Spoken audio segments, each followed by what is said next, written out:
Sun TV நேயர்கள் அனைவருக்கும் இனிய காலை வணக்கம். வெல்கம் டு வணக்கம் தமிழா வழங்குவோர் பூ மேக்ஸ் ஃபேஷன் பிரீஃப்ஸ். ஓஷி, இன்னைக்கு வந்து ஒரு மாதிரி சூப்பரான ஒரு மாசம், பிப்ரவரி மாசம் அப்படின்னாலே ரொம்ப சந்தோஷமா இருக்கும். வேலண்டைன்ஸ் டே வரப்போதில்ல, ஃபுல் பிளானிங்ஸ் தான். இல்ல, வேலண்டைன்ஸ் டே முக்கியம் தான், ஆனா அதை விட முக்கியமான நாள் இன்னைக்கு. இந்த பிப்ரவரி 2ஆம் தேதி என்ன நாள் தெரியுமா? வெட்லாண்ட்ஸ் டே. வேலண்டைன்ஸ் டே கேள்விப்பட்டிருப்ப, வெட்லாண்ட்ஸ் டேனா என்ன தெரியுமா? வெட்லாண்ட்ஸ் டேவா? உலக சதுப்பு நில நாள். தெரியலையே. ஓகேவா? உலக சதுப்பு நிலம்னா சதுப்பு நிலங்கள் வந்து நம்மளுடைய ஒரு வாழ்வியலுக்கு எவ்வளவு முக்கியமானது அப்படின்றத பத்தி அனுசரிக்கக்கூடிய ஒரு நாள் தான் இன்னைக்கு. ஸோ சதுப்பு நிலங்கள் அப்படின்னு சொல்லும் போது நம்ம நிறைய கேள்விப்பட்டிருப்போம், ஆனா அது தாண்டியும் நிறைய இன்ஃபர்மேஷன் இருக்கு அப்படின்னு சொல்லப்படுது. ஏன் இந்த தினத்தை வந்து நம்ம அனுசரிக்கிறோம் அப்படின்னா என்ன, இந்த நிலங்கள் நம்மளுடைய வாழ்வியலுக்கு எந்த வகையிலலாம் வந்து யூஸ்ஃபுல்லா இருக்கு அப்படின்றத பத்தி தான் இன்னைக்கு நிகழ்ச்சியில நம்ம தெரிஞ்சுக்க போறோம். ஸோ அதை பத்தி சொல்றதுக்காக ஒரு எக்ஸ்பர்ட் அஃப்கோர்ஸ் நம்மளுடைய நிகழ்ச்சிக்கு இன்னைக்கு வந்திருக்காங்க. நம்ம நிகழ்ச்சிக்கு இன்னைக்கு வந்திருக்கிறவர் வந்து அவர் வந்து ஒரு சுற்றுச்சூழல் ஆர்வலர், அதாவது இக்காலஜிஸ்ட்.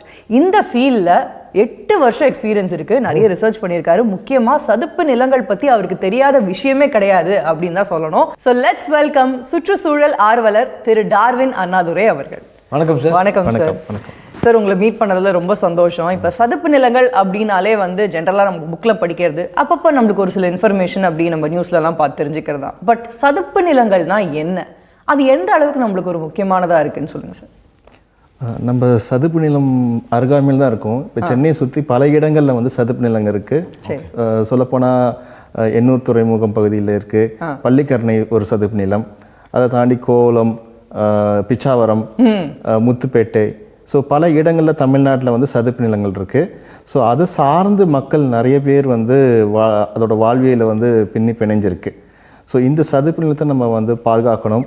இந்த சதுப்பு நிலத்தினால மக்கள் நிறைய பேருக்கு வந்து நன்மைகள் நடக்குது. அதில் இருக்கக்கூடிய விஷயங்கள் பல உயிரினங்களுக்கு வந்து இருப்பிடமாக இருக்குது. ஸோ இந்த நாளை வந்து நம்ம சதுப்பு நிலத்தை வந்து பாதுகாக்கணும்னு சொல்லி தான் நம்ம இந்த தினத்தை அனுசரிக்கிறோம். இது குறித்து நம்ம வந்து நிறைய நம்ம பேசலாம். சதுப்பு நிலம்னா என்னென்னா, நம்ம வந்து நம்ம நிலப்பரப்பில் வந்து நம்ம முன்னோர்கள் 5 விதமாக நம்ம நிலப்பரப்பை பிரிச்சிருக்காங்க. குறிஞ்சி, முல்லை, மருதம், நெய்தல், பாலை. ஸோ இந்த 5 வகையில் வந்து குறிஞ்சி வந்து மலையை குறிக்குது, மருதம் வந்து வயல்வெளிகள் குறிக்கிறது. அது மாதிரி பல்வேறு வகையில் வந்து இப்போ நம்ம கடலூர் நோக்கி நம்ம வரும்போது சதுப்பு நிலங்கள் ஆங்காங்கே நிறைய இடங்களில் தென்படுது. இது எப்படி உருவாச்சுன்னா, ஸோ நம்ம மேற்கு தொடர்ச்சி மலையில் கிழக்கு பக்கம் விழக்கூடிய மழை தண்ணி எல்லாருமே வந்து நம்ம தமிழ்நாட்டு பகுதி ஃபுல்லாக கடந்து நம்ம கிழக்கு நோக்கி தான் ஓடி வருது. அந்த கிழக்கு நோக்கி வரக்கூடிய ஆறுகள், ஓடைகள் எல்லாமே வந்து நம்ம கடற்கரை சென்றடையுது. ஸோ அந்த கடற்கரை சென்றடையும் போது ஆங்காங்கே நிறைய இடங்களில் வந்து மணல் திட்டுக்கள் இருக்குது. அந்த தண்ணியால் வேகமாக உள்ள கடலுக்குள் நுழைய முடியாது. ஸோ அந்த தண்ணி வந்து கொண்டு வரக்கூடிய வண்டல் மண், சேறு எல்லாமே வந்து அந்த கடல் முகத்வாரத்தில் வந்து படிஞ்சு ஒரு சதுப்பு நிலமாக உருவாகுது. ஸோ இதுதான் வந்து சதுப்பு நிலம். ஸோ அந்த சதுப்பு நிலத்தில் வந்து பல்வேறு உயிரினங்கள் வந்து இனப்பெருக்கம் செய்வது ஏதுவாக இருக்குது. ஏன்னா கடல்வாழ் உயிரினங்களுக்கு வந்து கடல் தண்ணி வந்து அதிக உப்பு அளவு இருக்கனால அதோட குட்டிடுறதுக்கும் அது முட்டையிட்டு குஞ்சு பொரிக்கிறதுக்கு அது ஏதுவாக இருக்க மாட்டுது. அதே மாதிரி கடலில் வந்து நிறைய கடல் சீற்றம் இருக்கனால இந்த மாதிரி ஒரு பாதுகாப்பான ஒரு இடங்களில் வந்து எறா, நண்டு, மீன் வகைகள், நிறைய மீன் வகைகள் வந்து இந்த சதுப்பு நிலத்தில் தான் வந்து முட்டையிட்டு அது இனப்பெருக்கம் செய்யுது. ஸோ அந்த மீன் வகைகளில் மக்கள் வந்து நிறைய பேர் வந்து அதை பிடிச்சி நம்ம பழங்குடி மக்கள், மீனவர்கள், ஸோ அந்த மீன் தான் அவங்க நம்பி அவங்க வாழ்வாதாரமே இருக்குது. ஸோ இதனால தான் நம்ம சதுப்பு நிலத்தை நம்ம பாதுகாக்கணும்னு நினைக்கிறோம். சதுப்பு நிலம் அப்படிங்கும்போது நீங்கள் சொல்லும் போது தான் சார் தெரியுது. நாங்கள் இது வரைக்கும் வந்து ஃபோட்டோ ஷூட் பண்ணோம், எங்கேயாவது பார்க்குறதுக்கு நேச்சுரல் லுக்காக இருக்குது, அழகாக இருக்குது, ஆகா இங்கே தண்ணியும் இருக்குது, மரங்களும் இருக்குது அப்படின்னு நினச்சிருந்தா, பட் அதுக்கு பின்னாடி இவ்வளோ பெரிய விஷயம் இருக்குது அப்படிங்கிறது நீங்கள் சொல்லும் போது தெரியுது. ஆனால் ஏன் பிப்ரவரி 2ஆம் தேதி வந்துட்டு நம்ம வந்து வெட்லாண்ட்ஸ் டேவாக கொண்டாடுறோம் சார்? ஸோ இந்த தினம் வந்து 1971ஆம் ஆண்டு ராம்சார் என்ற ஊரில், ஈரானில் இருக்க அந்த ஊர், அங்கே வந்து பல்வேறு நாடுகள், உலகம் முழுக்க எல்லா நாடுகளுமே வந்து அவங்க நாட்டில் இருக்க சதுப்பு நிலம் அதாவது ஈர நிலங்களை பாதுகாக்கிறதுக்கு ஒரு கையெழுத்திட்டாங்க. ஸோ அது பேர் வந்து ராம்சார் கன்வென்ஷன் சொல்லுவாங்க. ஸோ அந்த கையெழுத்திட்ட நாள் வந்து பிப்ரவரி 2ஆம் தேதி. ஸோ அந்த வருஷத்துலேருந்து நிறையா நாடுகளில் வந்து இந்த தினத்தை வந்து வேர்ல்டு வெட்லாண்ட்ஸ் டே என்று சொல்லி நம்ம பாதுகாக்கணும், செலிப்ரேட் பண்ணணும் அப்படின்னு அவங்க வந்து முன்னெடுப்பு எடுத்திருக்காங்க. ஸோ அது ஆண்டாண்டு காலமாக வந்து பல்வேறு நாடுகளில் வந்து வேர்ல்ட் வெட்லாண்ட்ஸ் டே என்று கொண்டாடப்படுது. சரி, இப்போ சதுப்பு நிலங்கள் பற்றி பேசிகிட்டு இருக்கும்போது இந்தியாவில் எத்தனை சதுப்பு நிலங்கள் இருக்குது, முக்கியமாக தமிழ்நாட்டில் எத்தனை இருக்குது அப்படின்னு சொல்லுங்கள். ஏன்னா எங்களுக்கு தெரிஞ்சதெல்லாம் பிச்சாவரம் லேக் ஃபாரஸ்ட் தான். அடிக்கடி ஒரு டூர் அப்படின்னு சொல்லிட்டு அந்த அழகை வந்து ரசிக்கிறதுக்காக போவோம். பட் அதை தாண்டி என்னெல்லாம் இருக்குது அப்படின்னு சொல்லுங்கள் சார். ஸோ நம்ம தமிழ்நாட்டில் வந்து புலிக்காட் ஏரி இருக்குது. ஸோ அது ஒரு பெரிய சதுப்பு நிலம். அதை தாண்டி வந்து எண்ணூர் பகுதி, கோவளம் பகுதி, ஸோ அது பிச்சாவரம் தாண்டி கூட முத்துப்பேட்டுன்னு ஒரு பெரிய ஒரு அலையாத்தி காடு இருக்குது. ஸோ இது எல்லாமே நம்மளோட சதுப்பு நிலம் தான். ஸோ அது கடற்கரை ஒட்டி இருக்கும். அதே மாதிரி வந்து அந்த இடத்துல தான் வந்து இந்த கடல் தண்ணியும் நன்னீரும் மிக்ஸ் ஆகிற இடம். ஸோ அந்த சூழ்நிலையில் தான் வந்து நிறைய விதமான மீன்கள், எறா, நண்டு போன்ற வகைகள் முட்டையிட்டு குஞ்சு பறிக்கும். ஸோ இதை நம்பி மக்களும் அதோட வாழ்வாதாரத்தை அவங்க நம்பி இருக்காங்க.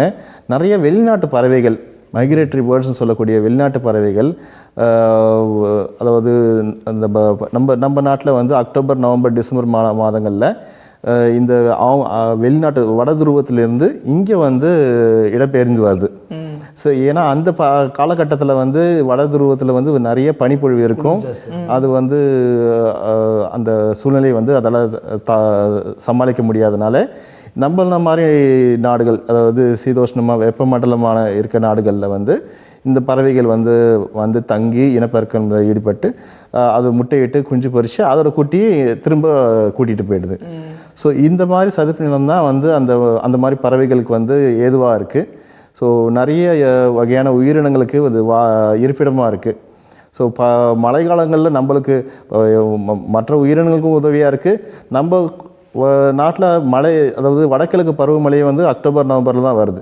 ஸோ இந்த காலகட்டத்தில் தான் நம்மளுக்கு அதிகபட்சமான மழை பெய்யுது. ஸோ நம்ம நிலப்பரப்பில் பெய்யக்கூடிய மழை தண்ணீர் எல்லாமே வந்து சதுப்பு நிலம் வழியாக தான் வடிஞ்சு அந்த சேறு மணல்லாம் வந்து அதில் படிஞ்ச அப்புறமா ஒரு நல்ல தண்ணீராக வந்து கடலுக்கு போய் சேருது. ஸோ இந்த சதுப்பு நிலம் இல்லைன்னா அந்த வரக்கூடிய வெள்ளை தண்ணீரை வந்து வெளியேற்றுறதுக்கான ஒரு வழியே இல்லாமல் இருக்கும். நம்ம நகரப்பகுதியில் வந்து நிறைய வெள்ளம் வர்றதுக்கான வாய்ப்பு இருக்குது. ஸோ சதுப்பு நிலம் தான் அதுக்கு ஒரு பஃபர் ஏரியா. ஸோ அங்கே வந்து தண்ணி தேங்கி மெல்ல மெல்ல வந்து கடலுக்கு வந்து அதை அனுப்பி வைக்குது. சார், அப்படி சதுப்பு நிலம் பற்றி பேசும்போது நமக்கு பார்த்தீங்க அப்படின்னா இந்த இயற்கை பேரழிவுகள், சுனாமி அப்படிங்கிற விஷயங்கள்லாம் வந்து பாதுகாக்கிறதே வந்து சதுப்பு நிலங்கள் அப்படிங்கலாம் படிச்சுட்டு இருக்கோம். ஆமாம், அது வந்து உண்மையா சார்? நிஜமா சுனாமி மாதிரி ஒரு பேரிடரும் போது சதுப்பு நிலம் இருக்கக்கூடிய அலையாத்தி மரங்கள், மேங்க்ரூவ்ஸ்ன்னு சொல்லுவோம் நாங்கள். ஸோ அந்த மரங்கள் வந்து அடர்த்தியாகவும் நிறைய வேர்கள் விட்டு ரொம்ப நெருக்கமாக வளரும். ஸோ இந்த மாதிரி மரங்கள் வந்து வரக்கூடிய சுனாமி பேரலையை வந்து அப்படியே கட்டுப்படுத்தக்கூடிய சக்தி உண்டு. ஸோ இயற்கையாகவே வந்து ஒரு அரண் நம்மளுக்கு வந்து சதுப்பு நிலம் நம்மளுக்கு கொடுக்குது. ஸோ நம்மளுக்கு சுனாமி எப்போ வருதுன்னு தெரியாது. ஆனால் வந்து இந்த மாதிரியான சதுப்பு நிலங்களில் வளரக்கூடிய மேங்க்ரூவ்ஸ் எந்த காலகட்டத்திலையும் வந்து தொடர்ந்து அது வளர்ந்து நிறைய இடங்களில் ஸ்ப்ரெட் ஆகிருக்கும் போது நம்ம கடல்லேருந்து வரக்கூடிய சீற்றத்தை அப்படியே அதால் நிறுத்த முடியும். நம்மளுக்கு வந்து நிறைய பயன்கள் தான் இருக்குது. இந்த மாதிரி சதுப்பு நிலத்தினால நிறைய நம்ம வந்து பலனடைகிறோம். ஸோ இந்த மாதிரியான சதுப்பு நிலத்தை நம்ம பாதுகாத்தோம்னா, அங்கே வளரக்கூடிய அலையாத்தி மரங்களை பாதுகாத்தோம்னா நம்மளை இந்த மாதிரி ஒரு பேரிடர்லேருந்து காப்பாற்றுறதுக்கு ஒரு பேர் உதவியாக இருக்கும். ஓகே. அண்ட் சதுப்பு நிலங்கள் அப்படின்றது நம்மளுடைய நாட்டுக்கே ஒரு பொக்கிஷம் அப்படின்னு சொல்றாங்க. அதுல அப்படி என்ன சார் ஒரு முக்கியமான தன்மை இருக்கு? நம்மளுக்கு வந்து கடல் நீர், நம்ம தமிழ்நாட்டு வந்து 3 பக்கம் வந்து நிலம் இருக்குது, ஒரு பக்கம் வந்து கடல் இருக்கு. ஸோ கடல் இருந்தாவே வந்து நம்மளுக்கு நிறைய காலகட்டத்தில் வந்து புயல், சீற்றம், அப்புறம் வந்து கடலோட தண்ணி உள்வாங்கி வர்றது, அந்த பிரச்சனைகள்லாம் இருக்குது. ஸோ இந்த சதுப்பு நிலம் தான் அந்த விஷயத்தை நம்ம கண்ட்ரோல் பண்ண முடியும்.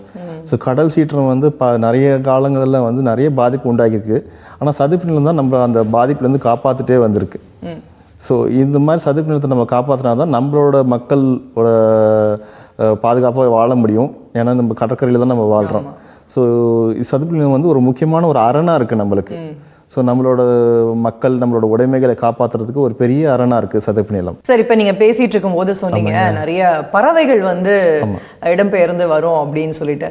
அது போக வந்து இந்த மேங்க்ரோவ் ஃபாரஸ்ட், அந்த மேங்க்ரோவ் ட்ரீஸ் பற்றி சொன்னீங்க. இது தவிர்த்து என்ன மாதிரியான மரங்கள் இல்லை தாவரங்கள்லாம் வந்து இந்த மாதிரியான சதுப்பு நிலங்களில் வளரும்?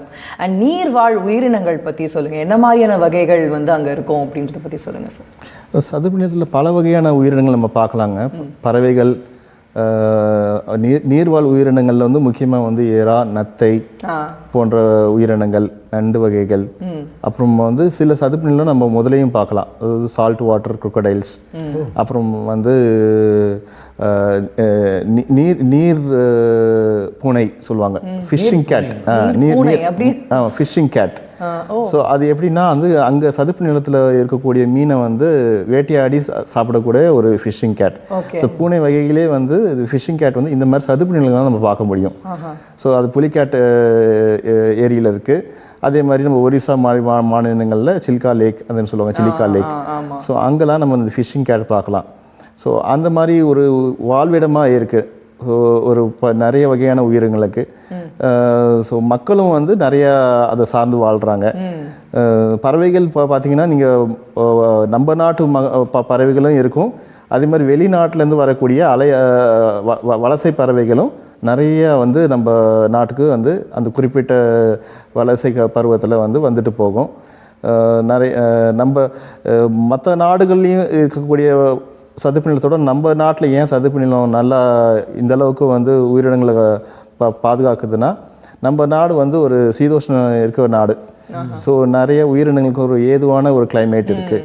ஸோ வட துருவத்துலேயோ மற்ற இடங்கள்லாம் வந்து ரொம்ப குளிர் சார்ந்து பனி படர்ந்து இருக்கும் ஒரு 6 மாத காலம். ஸோ அந்த மாதிரி சமயத்தில் வந்து அங்கே வாழ முடியாத ஒரு பறவைகள் கூட நம்ம நாடை தேடி வந்து நம்ம இங்கே இருக்க சதுப்பு நிலத்தில் ஒரு அடைக்கலம் தேடிக்குது. ஸோ அந்த மாதிரி ஒரு முக்கியமான ஒரு சூழலியல் இங்கே வந்து அந்த பறவைகள் கிடைக்குது. அண்ட் அந்த மரங்கள் பற்றி சொல்லிட்டு இருந்தீங்க, வேற என்னெல்லாம் மரங்கள் இருக்கும் சார்?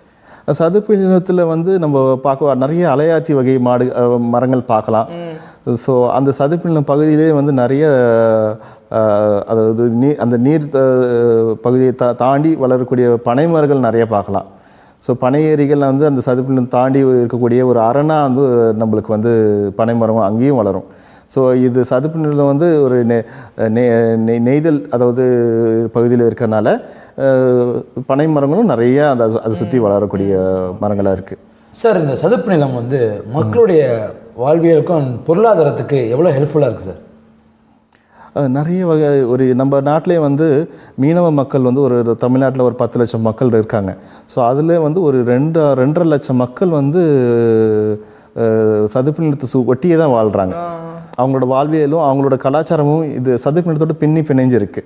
ஸோ அவங்க வந்து தினசரி வந்து சதுப்பு நிலத்தில் தான் அவங்க வந்து மீன் பிடிக்க போகிறாங்க.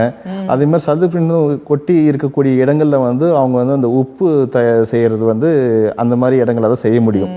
ஸோ ஏன்னா கடல் தண்ணி வந்து உள்வாங்கி வரும்போது அதை வந்து நம்ம வந்து உப்பு தயாரிக்கிறதுக்கு வந்து பயன்படுத்தினாங்க காலங்காலமாக. ஸோ இது ஒரு முக்கியமான ஒரு வாழ்வியல் மக்களுக்கு. சரி, இப்போ சதுப்பு நிலங்களுடைய முக்கியத்துவம் பற்றி நீங்கள் நிறைய விஷயம் சொல்கிறீங்க. அது வந்து ஒரு குறிப்பிட்ட மக்களுக்கு வந்து ஒரு வாழ்வாதாரமாகவே இருக்குது அப்படின்லாம் வந்து சொன்னீங்க. ஆனால் எங்களுக்கெல்லாம் வந்து அது வந்து ஒரு டூரிஸ்ட் ஸ்பாட்டு அந்த மாதிரி தான். ஏன்னா இயற்கையினுடைய அவ்வளோ ஒரு அழகு, இந்த தண்ணியும் இருக்கும், ராகேஷ் சொன்ன மாதிரி அங்கே மரங்களும் இருக்கும், அங்கே போயிட்டு வருதுங்கிறது ஒரு தனி சந்தோஷம்தான். பட் இது வந்து இப்படி மட்டும்தான் பார்க்கப்படுதா சார்? சதுப்பு நிலம் வந்து ரொம்ப ஒரு அழகான ஒரு சூழலியல் கொண்ட ஒரு இடம். ஸோ அது எல்லாரும் போய் பார்க்கணும். ஸோ குழந்தைகள், பெரியவர்கள் எல்லாரும் போய் பார்த்து அந்த இயற்கையை ரசிக்கணும். அவங்களுக்கும் அப்போ தான் வந்து ஒரு அழகான ஒரு சூழ்நிலையில் நம்ம வாழ்கிறோம் அப்படின்ற ஒரு புரிதல் ஏற்படும். குழந்தைங்களுக்கு முக்கியமாக வந்து சதுப்பு நிலத்தில் இருக்கக்கூடிய பறவைகள் அதெல்லாம் பார்த்திங்கன்னா வந்து ஒரு இயற்கை மேலே ஒரு பிரியம் ஏற்படும். ஸோ அது ரொம்ப முக்கியமான விஷயம். ஸோ இந்த மாதிரி ஒரு காட்சிப்படுத்தும் போது நம்ம வந்து அந்த சதுப்பு நிலத்தை வந்து வேறு விஷயமா நம்ம வந்து கன்வெர்ட் பண்ணிடக்கூடாது. ஸோ அந்த இயற்கை சூழல் மாறாமல் நம்ம வந்து பாதுகாக்கணும். மக்கள் வந்துட்டு போகிறதுக்கான ஒரு குறைந்தபட்சம் வந்து வசதி இருந்தால் போதும். அந்த இயற்கை சூழல் நம்ம மாற்றி அமைக்கும் போது நம்ம அந்த சதுப்பு நிலத்தோட தனித்துவம் வந்து குறையும். ஸோ அதை நம்ம பாதுகாக்கணும். ஸோ மக்கள் வந்து அந்த மாதிரி ஒரு சதுப்பு நிலத்தை போய் பார்க்கும்போது அந்த இயற்கையை ரசிக்கிறதுக்கு தான் அவங்க போகணும் தவிர அங்கே இருக்க உயிரினங்களுக்கோ எந்த விதமான தொந்தரவும் தராமல் அதை பார்த்து ரசிச்சுட்டு மட்டுமே வந்தால் எல்லாருக்கும் வந்து நன்மை. சார், இந்த சதுப்பு நிலங்கள் வந்து குறையிற காரணத்தினால தான் இந்த இயற்கை பேரிடர்லாம் அதிகமாகிறதுக்கு காரணம் அப்படின்னு சொல்கிறாங்க, அது உண்மையா சார்? சதுப்பு நிலம் நிறைய இடங்களில் வந்து ஒரு இயற்கை அரண் தான் சார் நம்மளுக்கு. ஸோ சதுப்பு நிலத்தோட பரப்பளவு குறைஞ்சிச்சுன்னா நம்மளுக்கு வந்து சுனாமி மாதிரி ஒரு பேரிடர்கள் வரும்போது நம்ம கட்டுப்படுத்த முடியாது.